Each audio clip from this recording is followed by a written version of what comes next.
आपल्या सगळ्यांचं सहर्ष स्वागत करतो। आज व्याख्यानमालेच्या या 9व्या पुष्पासाठी आपल्याला लाभलेले जे मान्यवर आहेत ते आहेत डॉक्टर वासुदेव परळीकर। त्यांचा विषय आहे मानसशास्त्रातील निदान, फायदे व तोटे। तर त्यांचा थोडक्यात परिचय मी आज आपल्याला करून देणार आहे।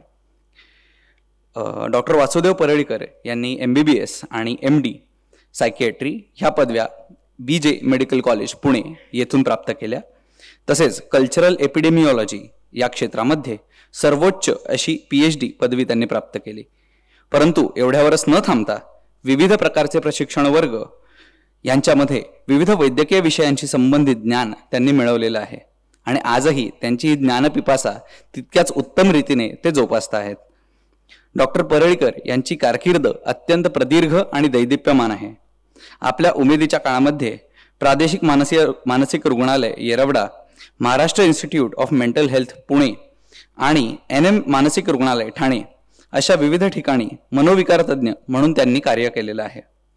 त्यानंतर पुण्याच्या KEM रुग्णालयामध्ये मनोविकार शास्त्र विभागामध्ये सल्लागार या पदावरती त्यांची नेमणूक झाली आणि आज ते KEM रुग्णालयातील मनोविकार शास्त्र विभागाचे प्रमुख म्हणून काम पाहत आहेत। याच्याशिवाय त्यांनी महाराष्ट्रातील विविध जिल्हा आणि ग्राम रुग्णालयांमध्ये सुद्धा मोठं कार्य केलेलं आहे। नागपूर आणि पुणे येथील मध्यवर्ती कारागृहांमध्ये सुद्धा त्यांनी काम केलेलं आपल्याला आढळतं। संशोधन क्षेत्रामध्येही डॉक्टर परळीकर नेहमीच अग्रेसर राहिलेले आहेत। त्यांनी अगणित पुस्तकं आणि शोधनिबंधांचं लेखन केलेलं आहे।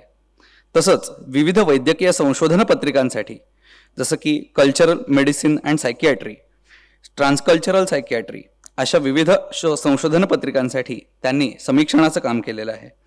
PhDच्या अनेक विद्यार्थ्यांनाही आणि संशोधन प्रकल्पांनाही त्यांच्या मार्गदर्शनाची जोड लाभलेली आहे।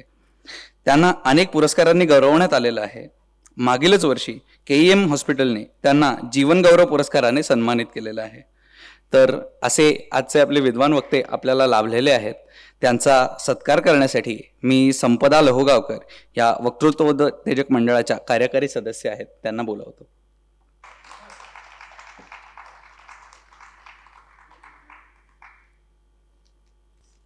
तर अशा प्रकारे आपण इथे सर्वजण श्रोतृवृंद जमलेले आहात आणि आपण सर्वच जण डॉक्टर परळीकर यांचं मनोगत ऐकण्यासाठी उत्सुक आहात।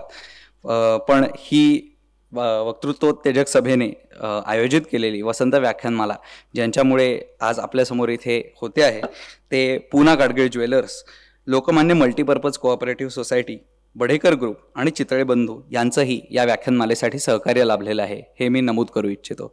इथे बोलवून जो बहुमान झालेला आहे माझा त्याविषयी मला बोलायला शब्द नाहीत। मी लहान असतानापासून मला आठवतं वसंत व्याख्यानमाला हे किती काय म्हणायचं त्याला असं विद्वान लोकांचं गटामध्ये सामील झाल्याचं चिन्ह होतं आणि त्यामुळे मी कधी इथे पोहोचेन असं स्वप्नातही वाटलं नव्हतं। पण तुम्ही मला ह्या बहुमान केला त्याबद्दल मी तुमचं ऋणी आहे। आता माझी परीक्षा आहे, कारण मी जो विषय निवडला आहे आणि ज्याच्यावर मी बोलणार आहे ते तुम्हाला किती बरं वाटतं किती नाही याच्यामध्ये जर आपला संवाद झाला तर अधिक चांगलं होईल। कुठल्याही वेळेला तुम्ही मला मध्ये थांबवून प्रश्न विचारले तरी चालतील। आपण सुरू करूया। मानसशास्त्रातील रोगनिदान, फायदे तोटे, पूनमचंद सुराणा स्मृती व्याख्यानाच्या अंतर्गत हे बोलायला मला सांगण्यात आलं आहे। 151व सत्र आहे, त्यामुळे मला सुद्धा खूप चांगलं वाटलं। मला असं वाटतं की हा विषय आहे हा खूप मोलाचा आहे, थोडा अवघड आहे, पण मोलाचा अशासाठी की ह्याच्यामुळे खूप लोकांचं नुकसान होतं। जर निदान बरोबर झालं नाही किंवा झालंच नाही निदान आणि उपचारच मिळाले नाहीत तर एक प्रकारचं नुकसान, त्याला टाईप 2 एरर म्हणतात मला वाटतं स्टॅटिस्टिक्समध्ये। आणि टाईप 1 एरर म्हणजे चुकीचं निदान होऊन चुकीचे उपचार चालू राहणं आणि एकदा ते लेबल जर पेशंटनी अंगाला चिकटवून घेतलं घट्ट तर ते आयुष्यभर त्याला चिकटतं आणि त्याची पेशंट म्हणून करिअर सुरू होते। म्हणजे असे आम्ही खूप पेशंट बघतो ज्यांना काउन्सिलरकडे पाठवल्यानंतर सायकॉलॉजिस्टसुद्धा त्यांना सांगण्यात खूप वेळ आणि कष्ट खर्च करतात की बाबा रे, तू आजारी आहेस हे क्षणभर विसरत जा.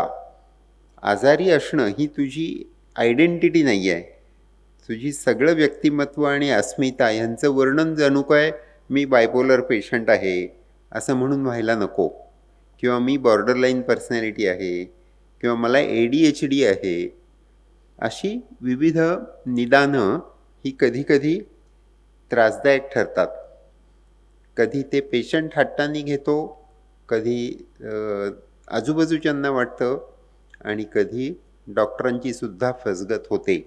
आणि या तिघांमध्ये सुद्धा चांगला संवाद होणं ह्याला कुठेच पर्याय नाही. बघूया या विषयाला मी किती न्याय देऊ शकतो.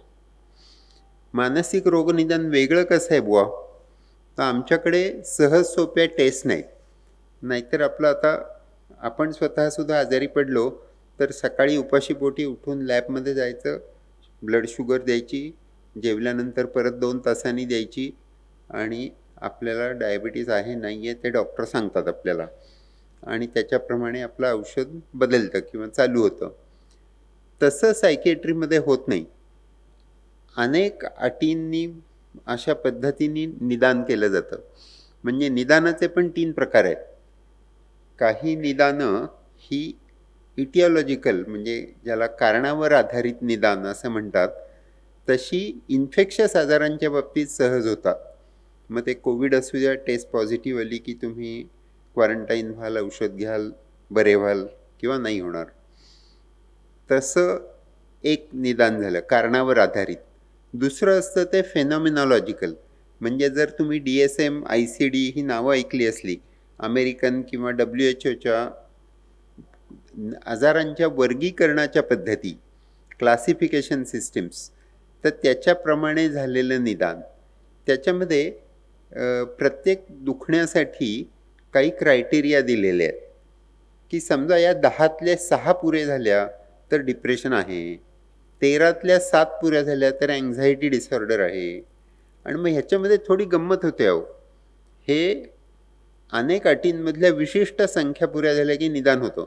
म्हणजे 1, 3, 5, 7 असलं तरी डिप्रेशन, किंवा 2, 4, 6, 8, 9 असलं तरी डिप्रेशन. त्यामुळे 2 डिप्रेशनचे पेशंट हे अतिशय वेगळे दिसू शकतात. एखादा पेशंट क्षुब्ध झालेला आणि एखादा पेशंटचा पुतळा झालेला, या दोन्हीचं डायग्नोसिस डिप्रेशन असू शकतं.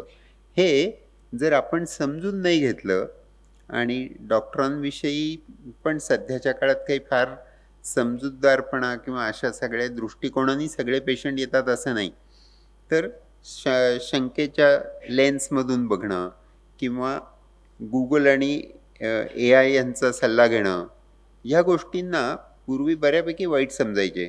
तसं मी समजत नाही. परवाच माझ्याकडे एक पेशंट आली, ती 2-3 वर्ष माझ्याकडे येत होती. नियमित यायची, तक्रारी सांगायची, औषध घेऊन जायची. 2-3 भेटींपूर्वी तिने मला सांगितलं, ही फाईल बघा, हा माझा थेरपिस्ट. म्हटलं अरे देवा, हे कोण, मला नाही सांगितलंस तू. ती म्हणली नाही, तो AI आहे. म्हटलं बरं, छान. मग AI काय म्हणतो? मग AI असं असं म्हणतो. असं म्हणून तिने आयुष्यातल्या मला न सांगितलेल्या घटना आणि त्याच्यावर AIनं दिलेले सल्ले यांचं सगळं पुस्तक माझ्यासमोर ठेवलं. मी म्हटलं हे फार छान झालं, हा 3रा डॉक्टर आहे असं समजू, आणि आपण मिळून काम करू. मग आम्ही एक एक परिच्छेद वाचतो. तिचा अनुभव, AIनं त्याचं केलेलं इंटरप्रिटेशन, त्याच्यावर मला काय म्हणायचं आहे, आपल्या कल्चरमध्ये यातलं किती ॲप्लिकेबल आहे, किती नाही आहे, आणि तिला कशानं समाधान वाटेल, याचा आम्ही अभ्यास करून बोललो. तिचं कालच मला मेसेज आला, मला इतक्या वर्षात बरं वाटलं नाही तेवढं आता वाटतंय. कारण बहुतेक वेळा डॉक्टरांना हे आवडत नाही किंवा चालत नाही की पेशंट AI वाचून आला आहे किंवा Google वाचून आला आहे. हे तर अगदी सहज घडतं. एक 2-4 महिन्यापूर्वी एका ताकदवान मुलाचा मला फोन आला, आणि तो प्रोफेशनल कोर्समध्ये 1ल्या वर्षाला होता, आणि तो खेड्यातून होता आलेला, आणि तो व्हिडिओवरच माझी ट्रीटमेंट घ्यायचा. तर त्यांनी फार टेक्निकल शब्द वापरायला सुरुवात केली. तो म्हणाला, मला ॲनेडोनिया आहे, एनर्जी आहे, डायर्नल व्हेरिएशन आहे. मी म्हटलं, अरे तू काय गुगल वगैरे वाचून आलायस का? तो म्हटला, नाही मी चॅट जीपीटी वाचून आलोय आणि चॅट जीपीटीशी मी संवाद करतो. म्हटलं फार छान, त्याला घेऊन ये, आपण बरोबर संवाद करू. मग त्याला त्याचं आजार डिप्रेशन वाटतो आणि घरचे म्हणत होते, अहो डॉक्टर, आम्ही गरीब शेतकरी कुटुंबातले आहोत, ह्या आम्हाला नाही परवडत हे सगळं, आणि हा अभ्यास करायचा सोडून हे असं करतो, दिवसभर झोपून राहतो, आळस करतो आणि म्हणतो मी आजारी आहे. हे एका बाजूला झालं. टेक्नॉलॉजी खूप पुढे गेल्यामुळे ए आय आणि गुगल आणि असं. हां, तर हे दुसरा गोंधळाची परिस्थिती. तिसरी अजून एक गोंधळाची परिस्थिती मी तुम्हाला सांगणार आहे. ही थोडीशी जबाबदारी आपण सगळ्यांनी घेऊया, की हे आपण जरा कॉन्फिडेन्शियल ठेवूया. माझ्याकडे एक 65-70 वर्षाच्या खेड्यात राहणाऱ्या शेतकरी कुटुंबातल्या अशा डिग्निफाईड अशा पेशंट आल्या आणि त्यांच्याबरोबर त्यांचे 40-45 वर्षाचे मुलगा मुलगी पण होते. आणि त्या आधी डॉक्टरांकडे होत्या कुठल्या तरी, आणि त्या म्हणाल्या की मला काही नाही झालं. म्हटलं मग कशाला आणलं तुम्हाला इकडे, यांनाच विचारा. म्हटलं काय झालं बाबांनो, हे डॉक्टर औषधं बंद करीत नाहीत पहिले, म्हणून मी इथं आली. म्हटलं बरं कशासाठी औषध, काय झालं? मला काही नाही झालं. म्हटलं काही देवाचं वगैरे आहे का, अंगात वगैरे आलं होतं किंवा हे आपला नाही विश्वास. म्हटलं मग काहीतरी असतं बऱ्याचदा, बघावं. ह्यांच्या यायचं अंगात, जे आलेलं नाही तिथे मिस्टर, त्यांच्या अंगात यायचं. म्हटलं बरं मग. तर नातेवाईक उडालेच. ते म्हणाले, आई तुझ्या पण यायचं की अंगात? तर आई म्हणाली, मी सोंग करीत होते. ते मुलगा मुलगी त्यांना कुठे बघावं ते कळेना, इतका त्यांना धक्का बसला.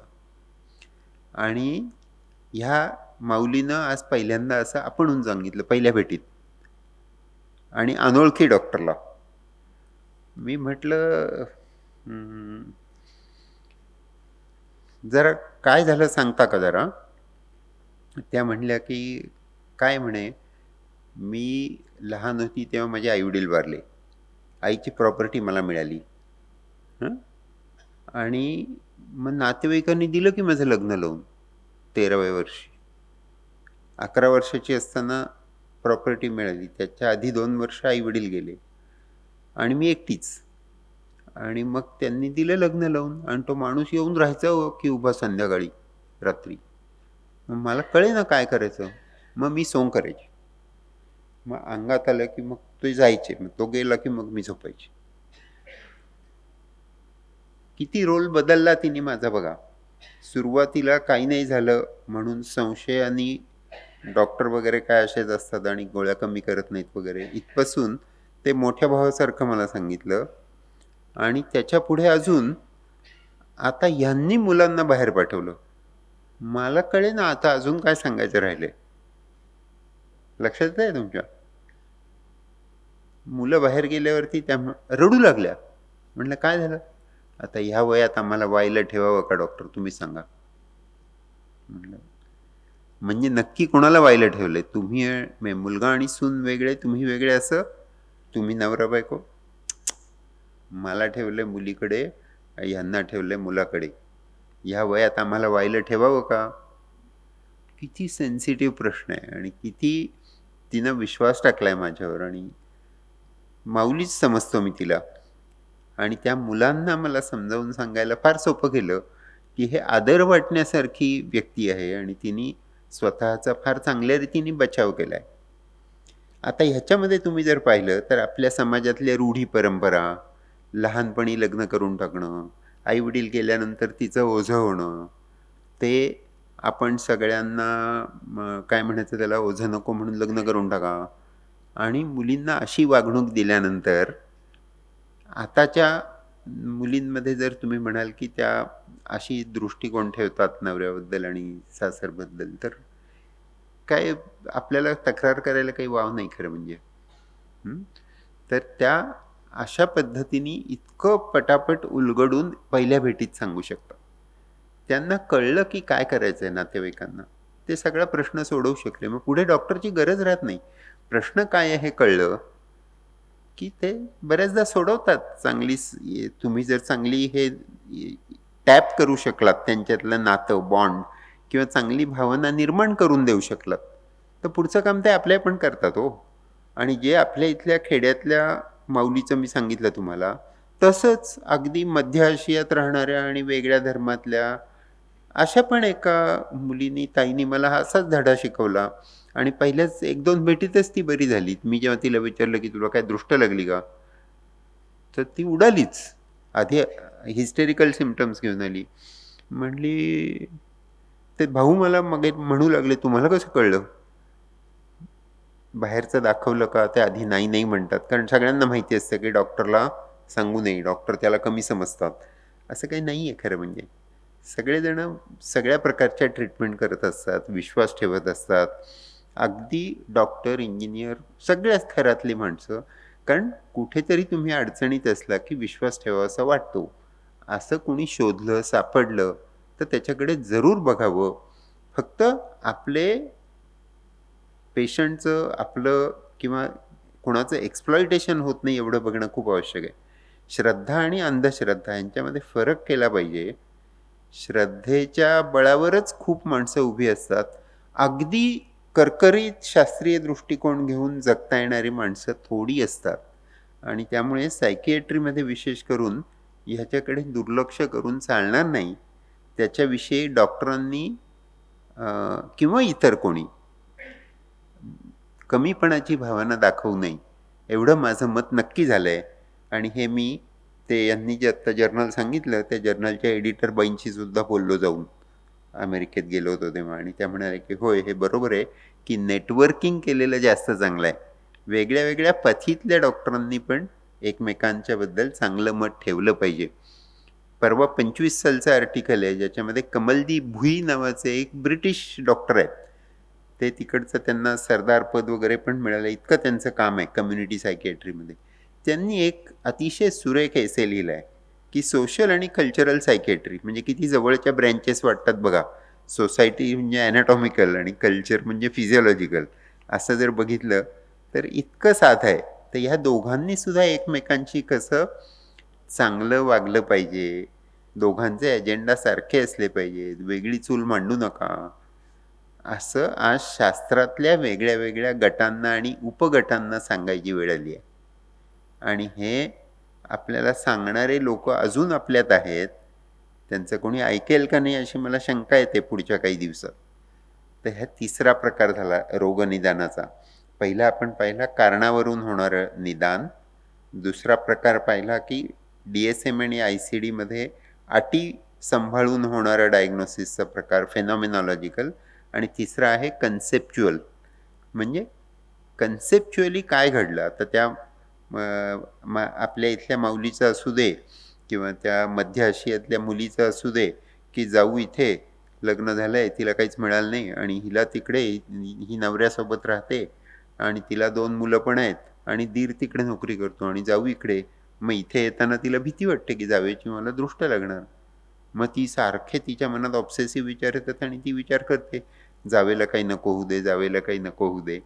खरं तर काहीच होणार नसतं. ते तिच्या मनात जी भावना तिला चावते, त्यामुळे हे अशा पद्धतीचे अनुभव येऊ शकतात.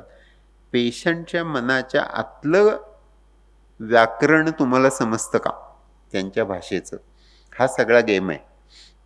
आणि हे कोडं सोडवण्यापेक्षा कमी इंटरेस्टिंग नाही आहे, हे तितकंच इंटरेस्टिंग आहे. पेशंटनं सांगितल्या गोष्टी तरी डॉक्टरांना अर्थ लावावा लागतो. म्हणून भाषा आणि त्यातले वाच्यार्थ, लाक्षणिक अर्थ हे सगळे महत्त्वाचे आहेत. आणि ह्याच्यामध्ये म्हणी म्हणजे सोन्याच्या खाणी, असं माझ्या लक्षात आलं आहे. पेशंट म्हणीच्या माध्यमातून जे सांगतात ते अक्षरशः घागर में सागर भर देते हैं वो. ते काय म्हणायचं त्याला, आमच्या सायकॉलॉजीतली डेफिनेशन बघायचं झालं तर a proverb is a concrete example of a general principle. आणि ती तुम्ही कशी वापरता, ॲब्स्ट्रॅक्ट अर्थ काय येतो त्याच्यातून, ती तुम्ही बरोबर वापरता का, ह्याच्यावरून तुमच्या व्यक्तिमत्वाचा दृष्टिकोन, विचार करण्याची दिशा, समजून घेण्याची क्षमता, पात्रता, इच्छा हे सगळं लक्षात येतं.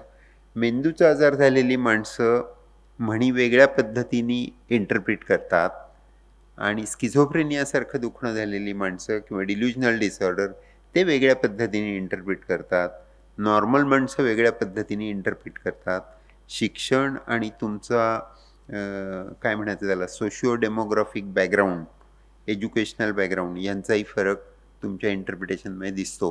त्यामुळे आमच्या इथे रोगनिदान हे करीत असताना थोड्या माहितीतून तुम्हाला खूप निष्कर्ष मिळत असतात, जे टेंटेटिव्हली बघावे लागतात. मला सापडलेला पहिलाच निष्कर्ष खरा असं धरून नाही चालता येत. इथे बऱ्याचदा आपली कसोटी असते. अजून गुंतागुंत म्हणजे काळ पुढे जाईल तसं निदान पण बदलू शकतो. कारण माणूस आज जे बोलला ते पुढच्या भेटीत बोलेल असं नाही. तो काय बोलणार आहे हे मला आधी माहीत नसतं आणि त्यामुळे प्रत्येक सेशन हे सस्पेन्स असतो. प्रत्येक सेशनमध्ये तेवढाच वेळ आपल्याला घालवावा लागतो, तेवढ्याच इंटेन्सली लक्ष द्यावं लागतं. त्यामुळे डॉक्टर, पेशंट आणि नातेवाईक यांच्यामध्ये उत्तम सुसंवाद हा आवश्यक आहे आणि तो होत नसेल तर आपण सुरुवातीलाच एकमेकांपासून सुटं झालेलं चांगलं. हे जसं डॉक्टरांनी सांभाळलं पाहिजे तसं पेशंटनी आणि नातेवाईकांनी पण सांभाळलं पाहिजे. आम्ही KEMमध्ये ज्या फील्ड ट्रायल केल्या कल्चरल फॉर्म्युलेशन इंटरव्ह्यूच्या, म्हणजे तुम्हाला सब्जेक्टिव्हली आपल्या स्वतःच्या व्यक्तिनिष्ठरित्या एखाद्या गोष्टीचा काय अर्थ लागतो, तुमच्या लक्षणांचा काय अर्थ लागतो, ती कशानं झाली, कशानं बरी होतील, डॉक्टर कसा असावा याविषयीच्या तुमच्या कल्पना, अशा पद्धतीचे आम्ही इंटरव्ह्यू केले. त्याच्यामध्ये लक्षात आलं की डॉक्टरांना आवडत नाही एवढा हा इंटरव्ह्यू पेशंटना उपयुक्त वाटतो आणि पेशंटना जेवढा उपयुक्त वाटतो त्याच्यापेक्षा जास्त नातेवाईकांना उपयुक्त वाटतो. कारण नातेवाईकांना कळतं की आपल्या पेशंटला काय झालं आहे, तो कशातून चालला आहे, माझ्यावर जबाबदाऱ्या कोणत्या आहेत, ह्याचं सगळ्याचं गणित कसं बसणार आहे आणि कमी भेटींमध्ये पेशंट रांगेला लागू शकतो की त्यांना कळतं काय अपेक्षा ठेवू, काय नको ठेवू. आणि हे एक मुख्य काम आहे. प्रोग्नॉस्टिकेशन म्हणतो आम्ही त्याला, प्रोग्नॉसिस, आधी ओळखणे. ग्नॉसिस म्हणजे ज्ञान, डायाग्नॉसिस, डाया म्हणजे थ्रू, डायगोनलसारखं थ्रू अँड ट्रू, असं सगळं ज्ञान तुम्हाला होईल पेशंटचं, तेव्हा तुम्ही म्हणाल की डायग्नोसिस झालं. पहिल्या भेटीत जेव्हा पेशंट मला विचारतात काय डायग्नोसिस झालं, तेव्हा मी म्हणतो नाही मला सांगता येत, एवढ्या लवकर सांगता येऊ नये, सांगू नये धाडसानी. आत्ता मी सांगितलेल्या 1-2 केसेसमध्ये वेगळं घडलं, पण त्या मला पुढचं डायग्नोसिस सगळं पुरतं व्हायच्या त्या बंद पण झाल्या यायच्या, कारण त्यांचा प्रश्न सुटला. हे जादूसारखं झालं, हे सोडून द्या. पण एरवी हे कळायला खूप वेळ लागतो आणि तिथपर्यंत आपण धीर ठेवावा लागतो, संवाद चालू राहावा लागतो. दरवेळेला आम्ही काय करतो, कुठली भावना किंवा विचार हे सत्य आहेत ना, समर्पक आहेत का, प्रमाणशीर आहेत का हे बघतो. तुमच्या फिलिंग्स या व्हॅलिड आहेत का आणि प्रपोर्शनेट आहेत का. पासबुक भरल्यासारखं भरतो. मला चांगलं कशाने वाटलं, वाईट कशाने वाटलं, व्हॅलिड कारणाने चांगलं वाटलं, प्रमाणशीरपणे चांगलं वाटलं, मग त्याला दरवेळेला मॅनिया कशाला म्हणता. तो पेशंट जरी बायपोलर डिसऑर्डरचा असला तरी त्याला मॅनिया म्हणू नका. जर कोणी लेजिटिमेट कारणाने रडताय आणि प्रमाणात आहे त्याचं दुःख, तर त्याला डिप्रेशनचा रिलॅप्स झाला असं म्हणू नका. ही रिस्क घ्यावी लागते. ही रिस्क पेशंट, नातेवाईक आणि डॉक्टर यांनी मिळून घ्यायची असते. ही चर्चा करून ठरवायच्या गोष्टी आहेत की मी काही तुला लगेच औषध बदलून देणार नाही, वाढवून देणार नाही आहे. मला वाटतं की तुझ्या आयुष्यात हे नवीन जे घडलं आहे ह्यानी थोडासा आनंद होणं, थोडंसं निराश होणं हे नॉर्मल आहे. लगेच औषध नको वाढवूया. हां, हे चालतंय का पटतंय का बघणं आवश्यक आहे. सगळे डायग्नोसिस ही जशीच्या तशी आपल्याकडे लागू पडत नाहीत. त्याला कॅटेगरी फॅलसी म्हणतात. परदेशातली कॅटेगरी जशीच्या तशी आपल्या इथे आणून लावायला बघणं. म्हणजे एक मध्ये पेपर आला होता ब्रिटिश जर्नलमध्ये सायकिएट्रीच्या, की ब्राझीलमधल्या डॉक्टरांना क्रॉनिक फटीग सिंड्रोम डायग्नोसिस करता येत नाही. त्यांना पत्र लिहिलं की अहो असं कसं काय शक्य आहे. ते त्याला काहीतरी वेगळं नाव देत असतील. तुम्ही क्रॉनिक फटीग सिंड्रोमच्या सगळ्या अटी घेतल्या आणि त्या जशाच्या तशा ब्राझीलमधल्या लोकांना लावल्या, तर ते नाही म्हणणार आहेत हो म्हणून. तर त्याला वेळ लागणार आहे. त्यांच्या इथे ते काय शब्द वापरतात हे बघा.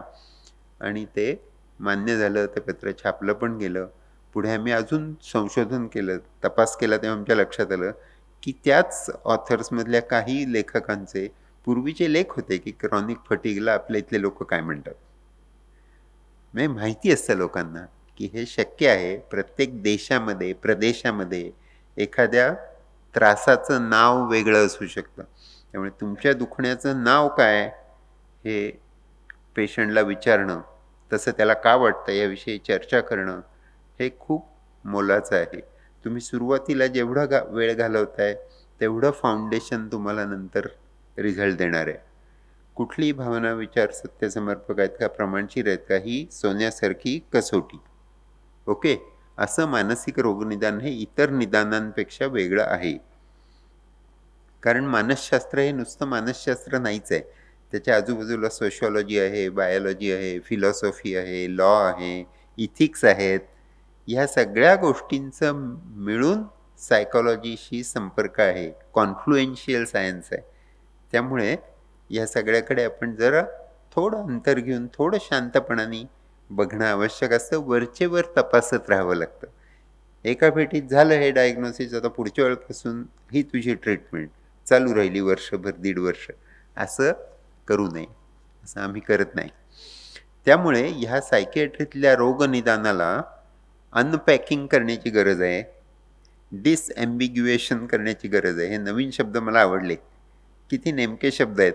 आणि डिमिस्टिफिकेशन, काहीतरी मिस्टिफाईड नको वाटायला कोणाला तरी. काहीतरी यांनी मिस्टिक डायग्नोसिस दिलं, फायब्रोमायल्जिया वगैरे, होय की नाही. जेवढं दुखणं वेग तितके त्याच्या मागचं इंटरप्रिटेशन सखोल, बरं का. आणि ते तुम्हाला लवकर घेऊन जातं की काय बिघडलं आहे, ह्या पेशंटचं मानसिक काय बिघडलं आहे, शारीरिक काय शक्यता आहेत, आणि समाजातल्या आणि संस्कृतीतल्या कुठल्या गोष्टी याच्या बिघडल्या आहेत. एक मोठा शास्त्रज्ञ होता, तो म्हणायचा, pathology is nothing but physiology under Altered conditions. काही नाही, डायबिटीसमध्ये उदाहरणार्थ जे होतं ते फक्त शुगर वाढल्यावरती जी फिजिओलॉजी बदलते, कीटोन वाढल्यावरती जी फिजिओलॉजी बदलते, तसं रक्तवाहिन्यांमध्ये झालेले ते बदल आहेत. त्याच्यामुळे मग तुमचे डोळे दाखवतील, किडनी बोलेल, हातापायातल्या रक्तवाहिन्या बंद पडतील, हार्टमधल्या रक्तवाहिन्या बंद पडल्या तर हार्ट अटॅक येईल, मेंदूतल्या झाल्या तर मेंदूत काहीतरी होईल. हे सगळं जे आहे हे फिजिओलॉजीच कशी बदलली आहे त्या काही झालेल्या चुकांमुळे शरीरातल्या, हे pathology is nothing but physiology under Altered conditions. हे मोठ्या पॅथॉलॉजिस्टनी, बहुतेक रुडॉल्फ फिरकॉवनी म्हटलं आहे किंवा लिओ आयसेनबर्गनी म्हटलं आहे, मला नक्की आठवत नाही आता. तात्पर्य एवढं की दुखण्यावर सूड काढू नका, त्याच्याशी लढाई करू नका. आपल्याला समजा बरं नाही झालं तर त्याच्याबरोबर राहायचं आहे. आमच्या ओळखीचे एक मित्र आमचे फिजिशियन आहेत, नाव सांगायला हरकत नाही, डॉक्टर बापट म्हणून, निळकंठ बापट म्हणून, इथे प्रॅक्टिस करायची कोथरूडमध्ये. त्यांच्या दवाखान्यात छान एक पाटी लावली, ती थोडीशी जरा गमतीशीर आहे. त्याच्यामध्ये असं लिहिलं होतं, काळजी कशाला करता, तुमचे डॉक्टर चांगले आहेत, त्यामुळे तुमचं दुखणं त्यांना कळेलच. 2च शक्यता आहे, कळेल त्यांना दुखणं किंवा कळणार नाही. कळलं तर काही प्रश्न नाही, नाही कळलं तरी काळजी करू नका. बरीच दुखणी आपली आपण बरी होतात, काही होत नाहीत, तर आपलं आपण बरं झालं तर काळजी कशाला करता. नाही झालं तर 2 शक्यता आहेत, सौम्य असेल किंवा गंभीर असेल. सौम्य असेल तर चालेल, शेवटी काय 40च्या पुढे बरेच मित्र भेटतातच आपल्याला, ते आपण घेऊन जातो पुढे. आणि नाही बरं झालं तरी 2 शक्यता आहेत, एक तर तुम्ही वाचाल किंवा मराल. वाचलात तर काहीच प्रॉब्लेम नाही, आणि मेलात तरी काळजी करू नका. तुम्ही स्वर्गात जाल किंवा नरकात जाल. स्वर्गात गेलात तर काहीच घाबरण्याचं कारण नाही, आणि नरकात गेलात तरी काळजी करू नका, तुमचे सगळे मित्र तुम्हाला तिथे भेटतील. असं हे अशा विनोदानी बघणं, डॉक्टरांशी इतकं मोकळं तुम्ही बोलू शकणं, हे मला खूप मोलाचं वाटतं. आजारपणात सुद्धा शक्तीस्थळं दिसली पाहिजेत, की हा पेशंट कशाच्या बळावर उभा राहील, हे बघितलं पाहिजे. आणि वरवर चांगलं असतानाही एखादा माणूस अगदी तडक-फडक दिसतोय, तरी हा कुठं बिघडू शकेल याचा अंदाज तुम्हाला यायला पाहिजे डॉक्टरला. असं माझं मत झालं इतक्या दिवसांच्या प्रॅक्टिसमधून किंवा अभ्यासामधून.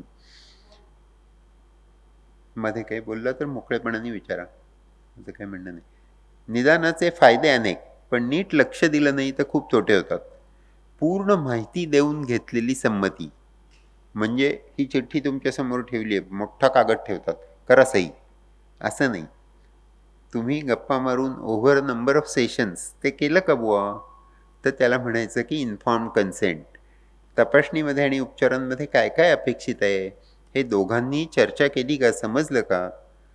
माझ्या भावाला मोठ्या दुखण्याचं निदान झालं कॅन्सरसारख्या, आणि मी त्या डॉक्टरांकडे गेलो त्याच्याबरोबर. तर ते अगदी मैत्रीपूर्ण भाषेत बोलले. रेडिएशनचे तज्ज्ञ होते. आणि बाहेर येताना ते, "अहो, ते पहिले एक आता एक ट्रीटमेंट संपेपर्यंत तुम्हाला 3-4 महिने अगदी किती कुठून आलो आपण, आता मरतो का जातो असं होईल. पण नंतर तुम्ही छान बरे व्हाल. हे बघा, हे पेशंट आहे की नाही, यांचा इतका वाईट होता कॅन्सर, ते असं काढून टाकलेलं इकडे दिसतंय. ते आहेत की नाही, ते असे, ते आता एकदम छान आहेत वगैरे असं." मग परत येताना माझा भाऊ मला विचारत होता, "ते मला ते पेशंट का दाखवत होते रे, इतर पेशंट?" मी म्हटलं, "ते तुझी कन्सेंट घेत होते." डॉक्टरनी खूपदा कन्सेंट ही अशी टॅक्टफुली घेतात. असं करा सही असं म्हणून कन्सेंट नाही घेतली. हं? दुखायला नाही पाहिजे पेशंटला, एवढं नक्की बघा. बाळाच्या पायातला काटा काढताना कसा काढाल तसा. हे एक आपलं मला आवडणारी फिगर आहे म्हणून दाखवतो तुम्हाला, बघा पटते का. पर्सन सिकिंग हेल्प जेव्हा तुमच्याकडे येतो तेव्हा तो त्याचं जग तुमच्याकडे आणतो, त्याचे संदर्भ पण त्याच्यात असतात. डॉक्टर फक्त तिथल्या साईन सिम्पटमकडे बघतात, क्लिनिकल इव्हॅल्युएशन करून डायग्नोस्टिक असेसमेंट करतात, आणि सायकॅट्रिक एपिडेमिओलॉजीचा अभ्यास होतो. याला डिझीज किंवा डिसऑर्डर म्हणतात. हा प्रोफेशनल अप्रोच झाला, किंवा एटिक अप्रोच म्हणतात त्याला. पण पेशंटला स्वतःचा अनुभव असतात, स्वतःची मतं असतात, आणि तो स्वतः पण ठरवत असतो की आपल्या आरोग्याविषयी आपण कसं वागूया. आणि ह्याचं जे होतं ते सोशिओ कल्चरल फॉर्म्युलेशन बनवतो आम्ही. ह्याच्यामध्ये आम्ही या 4 डोमेनचा अभ्यास करतो. मुख्य म्हणजे cultural identity, illness explanatory model, की सोशल रिलेशनशिप्स, आणि structures of society and culture. ह्या सगळ्या गोष्टी मिळून जेव्हा तुम्ही बघता तेव्हा फॉर्म्युलेशन बनतं, जे एक पॅराग्राफ असेल, जो जास्त महत्त्वाचा आहे रादर दॅन एक लेबल, की हा अँझायटी डिसऑर्डरचा पेशंट आहे, वासुदेव परळीकर आहे, याला अँझायटी डिसऑर्डर आहे. हो आहे, मला माहिती आहे. पण ह्याचंच जर सांगितलं की ह्याचे कॉन्टेक्स्ट खूप चांगले होते, याचे काय म्हणायचं त्याला, कॉन्शियन्स कीपर्स हे खूप कडक होते, तरी याच्यामध्ये फेअर इगो स्ट्रेंथ आहे, आणि इम्पॉसिबल चॅलेंज दिला तर हा जरा विनोद विनोद करू शकतो, म्हणजे हायपोमेनिया झालं असं लगेच समजू नका. अशा पद्धतीने जर तुम्ही सांगाल तर सगळ्यांना ते पॅलेटेबल होईल. आजार आणि डायग्नोसिस हे कडू गोळीच असली पाहिजे असं नाही. प्रत्येकाला माहिती असतं आपण केव्हा तरी मरणार आहे, काहीतरी होणार आहे. डॉक्टरकडून ते जादूची अपेक्षा नाही करीत. पण तुम्ही वेळ दिला, समजून घेतलं, बोललात प्रेमाने, रागवायची वेळ आली तर रागवलं पण पाहिजे. हे मी नवीन शिकलोय, हळूहळू शिकतोय अजून, एकदम येत नाही. पण कधी-कधी पेशंटला शिस्त नाही लावली, रागवलं नाही, तर ते बरे व्हायला वेळ लावतात. आपण चांगल्याच भावनेनी आणि योग्य तेवढंच रागवतोय, एवढी काळजी मात्र डॉक्टरनी घ्यायला पाहिजे. सॉरी, मध्ये विषयांतर झालं. याला कल्चरल एपिडेमिओलॉजी म्हणतात. डिझीज आणि इलनेस याच्यामध्ये फरक आहे बरं. डिझीज ही बायोलॉजिकल गोष्ट आहे, इलनेस ही सायकोसोशल आहे. याला इमिक म्हणतात. लोकल, सब्जेक्टिव्ह आणि कल्चरल आहे. ते आपल्या इथल्या समाजामध्ये व्यक्तिनिष्ठरित्या मला जे वाटतं ते, वस्तुनिष्ठ म्हणजे ऑब्जेक्टिव्ह, व्यक्तिनिष्ठ म्हणजे सब्जेक्टिव्ह.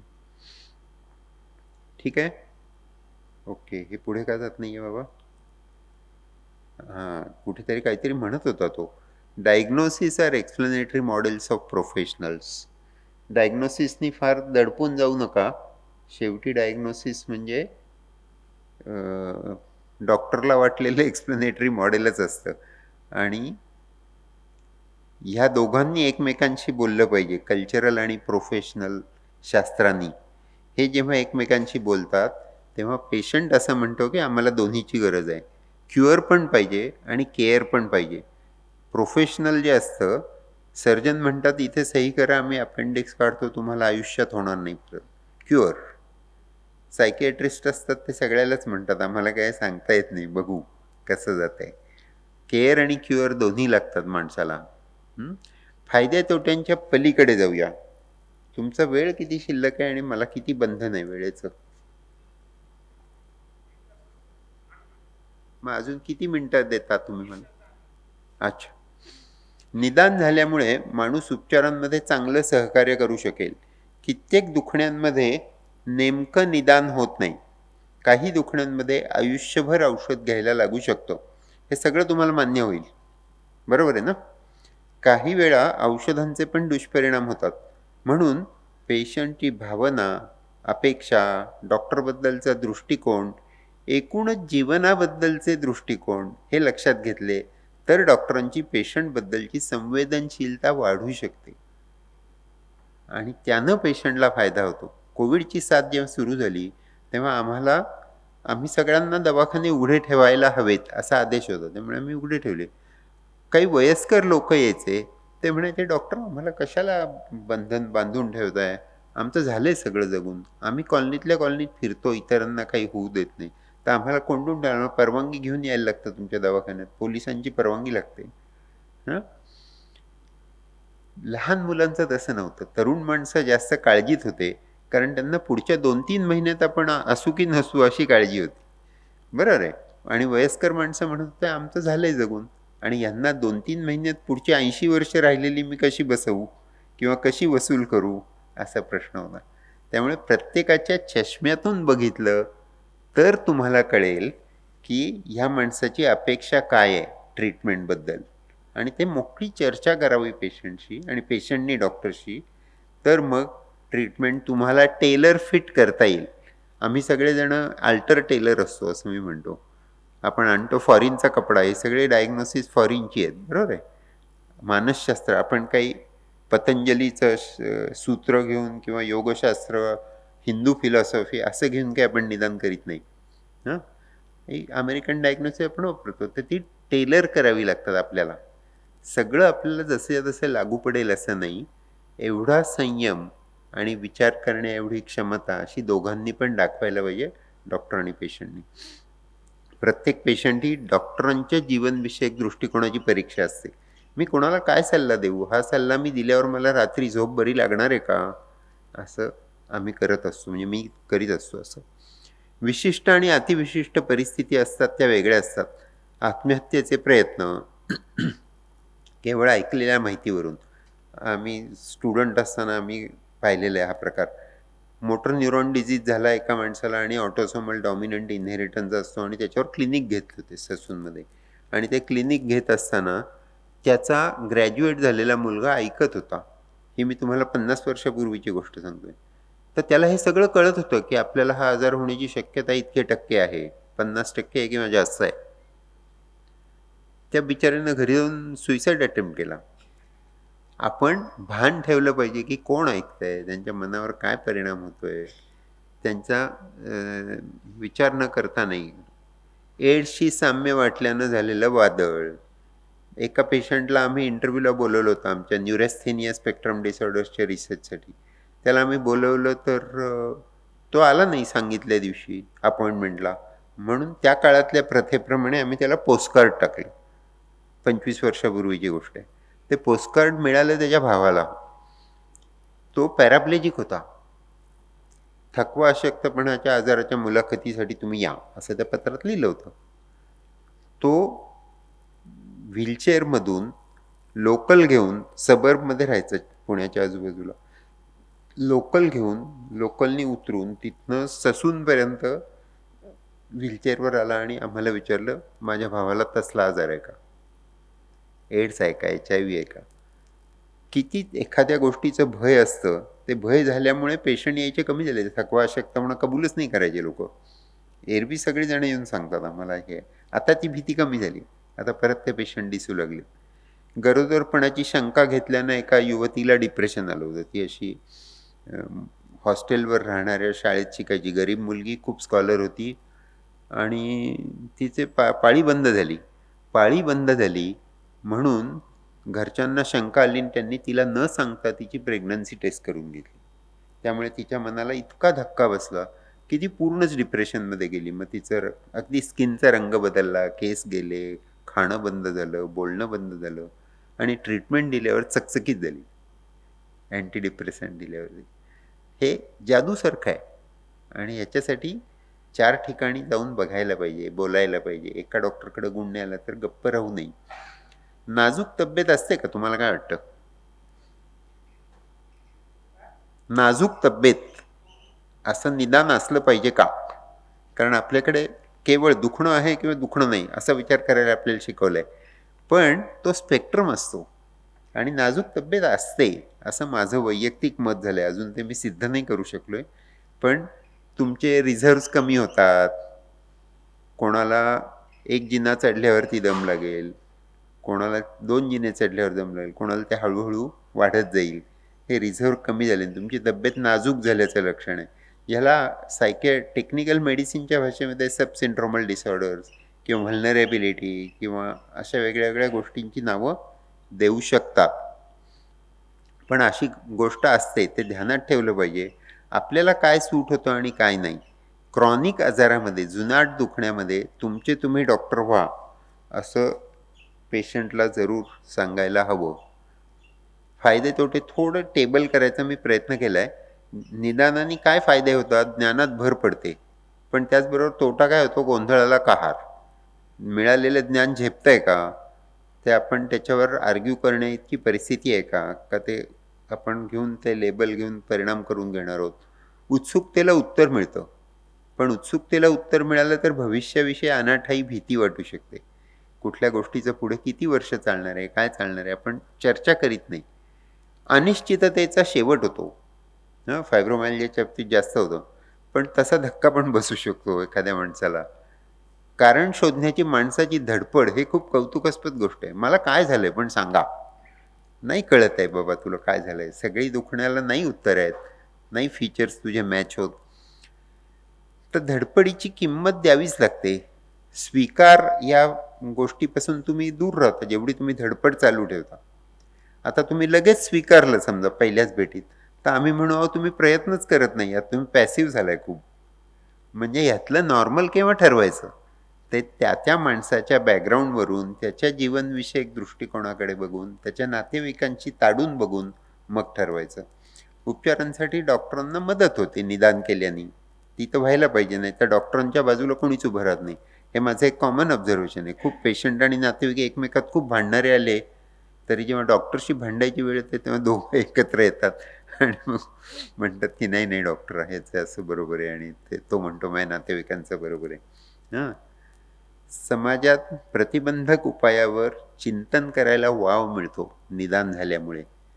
कठीण निदान झालं समजा, संधिवाताचं निदान झालं किंवा क्रॉनिक आजार दीर्घकाळ चालणारा कोलायटिस म्हणा किंवा असं काही, तर तुम्हाला प्रतिबंधात्मक काय उपाय करावे याच्यावरती विचार करता येतो.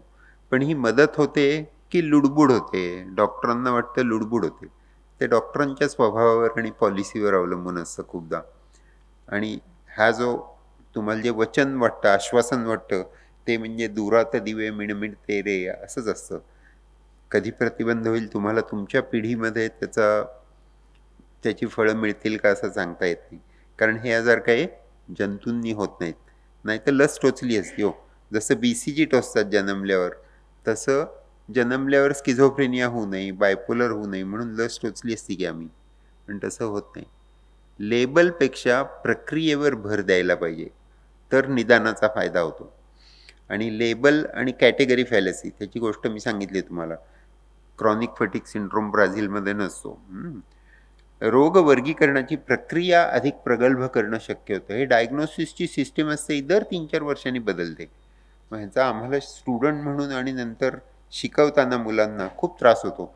दर 3 वर्षांनी बदलणार. पण ते सारखं सुधारत राहण्याने त्याच्यात अधिकाधिक सुधारणा होतात. ही प्रक्रिया जटिल आणि क्लिष्ट होते आणि त्याच्यामुळे खूप त्रास होतात, पण त्याच्यामुळे फायदा होत असतो दरवेळेला. डॉक्टरांना परस्पर संवाद करणं शक्य होतं जर निदान झालं तर. पण कधी बऱ्याच वेळेला संवाद न होता वादच होतात डॉक्टरांमध्ये आणि मग पेशंटना ती मज्जा बघायला मिळते. म्हणून तुटई वाद संवाद तो हितकारी असं काही आपल्याला फारसं बघायला मिळत नाही. पेशंटना विम्यासारखे फायदे मिळणं शक्य होतं. त्यांना निदान लागतं. निदान केलं नाही तर ते इन्शुरन्स मिळत नाही. पण त्याचबरोबर पेशंट खोटे फायदे उचलण्याची शक्यता पण असते आणि याला डॉक्टर पण सामील होऊ शकतात. न्यायालयांना न्यायदानाच्या प्रक्रियेत मोलाची मदत मिळते. बरोबर आहे. कोर्टात खूपदा साक्षीला आम्हाला जायला लागतं, मग आम्हाला ह्या सगळ्या जे फायदा वाटतो निदानाचा तुम्हाला, त्याचा आम्हाला भयंकर छळ होतो. पेशंट बघायला शिकवलेलं असतं आम्हाला. कोर्टात हेलपाटे घाला असं म्हटलं की कोर्ट आपल्यात बसलेले असतील ज्युडिशियरीतले लोक वगैरे, तर थोडं विनोदाने घ्या. न्यायदानाच्या प्रक्रियेत खोळंबाई आणू शकतात वैद्यकीय गोष्टी. जितकी डिसऑर्डर वेग असेल तितकं एक्सप्लेनेशन अधिक चांगलं असतं. इथे हे 2 क्लिष्ट पेपर आहेत, पण ते फार उजेड पाडतात. एक आहे त्या क्योन नावाच्या बाईंचा पेपर आहे. त्याचं आम्ही AI वापरून सुद्धा सोपं करायला पाहिलं, तरीसुद्धा ते फार सोपं करता येत नाही. एक पेपर सांगतो की सायकियाट्रीतले डायग्नोसिस ही काय कॉन्क्रीट एंटिटीज नाहीत, ते कन्स्ट्रक्ट आहेत, ते समाजाने बनवली आहेत. पण त्याला पुढे त्या बाईंनी असं लिहिलं की ते इंटरॅक्शनल असतात. जसं एखाद्या पेशंटला डायग्नोसिस दिल्याने त्या पेशंटच्या मध्ये बदल होतो, त्याच्या वागण्यात बदल होतो, आयुष्यात बदल होतो. शरीराचं आणि मनाचं सोडून द्या, पण ह्या समजुतीने की मला झालंय, तसं त्या आजाराच्या डायग्नोसिसमध्येही बदल होतो. मग तुम्ही ऐकलं असेल की भारतात स्किझोफ्रेनियाचं प्रोग्नोसिस चांगलं आहे बरं का. अहो, कारण स्किझोफ्रेनिया नसतो खूपदा. थोडे भास झाले की आम्ही म्हणतो स्किझोफ्रेनिया झाला. नसेल तसं खूपदा. भावना जितकी इंटॅक्ट राहते तितका तो स्किझोफ्रेनिया असण्याची शक्यता कमी असते. डिप्रेशन या नावाखाली खूप काय म्हणायचं त्याला, घुसखोर सुटून जातात आणि आपल्याला ते कळत नाही नक्की कोण आहेत ते. फायब्रोमायल्जिया ह्याचा अर्थ लावताना, ह्याचा डायग्नोसिस देताना फायदा काय होतो असा दुसरा पेपर आहे. त्या बाईंचं नावच मॅडन आहे, मॅडन आणि सिम. की 6 स्टेप्स असतात डायग्नोसिस देण्यामध्ये आणि ह्या त्यांनी सगळ्या उलगडून दाखवल्या. हे दोन्ही paper fibromyalgia, neurasthenia spectrum, chronic fatigue अशा वेग आजारांबद्दल आहेत. आजार जितका वेग तितकी शास्त्राला स्वतःहून विचार करायला जास्त लागतो आणि तितकी शास्त्राची प्रगती होते. त्यामुळे कष्टाला कंटाळू नका. हा पहिला आहे. संपलेलं आहे माझं प्रेझेंटेशन. हे मला आवडलं आहे आणि ते रिपीट झालं इथे, तर मी तसंच ठेवलं. म्हणलं हे चांगलं आहे खूप. पेशंट कसा येतो, तो स्वतःचा डिस्ट्रेस आणि सिम्पटम्स घेऊन येतो आणि बाहेर पडताना डायग्नोसिस घेऊन जातो डॉक्टरांकडून. त्यामुळे आपण सावध राहिलं पाहिजे आणि डायग्नोसिसची भांडण न करता चर्चा केल्या पाहिजे मोकळ्या मनाने. आणि ही संधी दिल्याबद्दल आम्ही आपले ऋणी आहोत. मी सगळ्यांची नावं लिहिण्या इतका वेळ मला मिळाला नाही. धन्यवाद. शांतपणे तुम्ही ऐकून घेतलं. धन्यवाद डॉक्टर परळीकर. तुम्ही अत्यंत सोप्या शब्दांमध्ये मानसशास्त्रामधली एवढी महत्त्वाची आणि इतरांना कठीण वाटणारी संकल्पना इतक्या सोप्या पद्धतीने समजावून सांगितलीत, इतक्या रसाळ पद्धतीने समजावून सांगितलीत, याच्याकरता तुमचे खरोखर आभार. जसं आपल्याला डॉक्टर परळीकरांनी सांगितलं की निदान ही उपचाराची पहिली पायरी आहे, त्याच्यामुळे ते योग्य रीतीने होणं महत्त्वाचं आहे. आणि हे सांगणं महत्त्वाचं आहे की निदान म्हणजे त्या व्यक्तीच्या डोक्यावरती बसलेला कायमचा शिक्का नाही आहे. हे त्या व्यक्तीला आणि तसंच समाजातल्या इतरांनाही आपल्याला जाणवून द्यायला पाहिजे, समजावून सांगायला पाहिजे. आणि निदान ही कायमची परिस्थिती नाही आहे, ती जाणार आहे, उपचारांती ती नष्ट होणार आहे, हेही आपल्याला सांगणं गरजेचं आहे. हे आपल्याला डॉक्टर परळीकरांनी हे मोलाचं मार्गदर्शन केलेलं आहे. त्याकरता मी त्यांचे पुन्हा एकदा मनापासून आभार मानतो. आणि आपले वसंत व्याख्यानमालेसाठी ज्यांनी पुन्हा एकदा सहकार्य केलेलं आहे ते पुन्हा Gadgil jewellers, Lokmanya multipurpose cooperative society, Badhekar group आणि चितळे बंधू यांच्या सहकार्यासाठी मी त्यांचेही पुन्हा एकदा आभार मानतो. आणि आजच्या व्याख्यानमालेमधलं हे 9वं पुष्प इथे संपन्न झालं असं मी जाहीर करतो. धन्यवाद.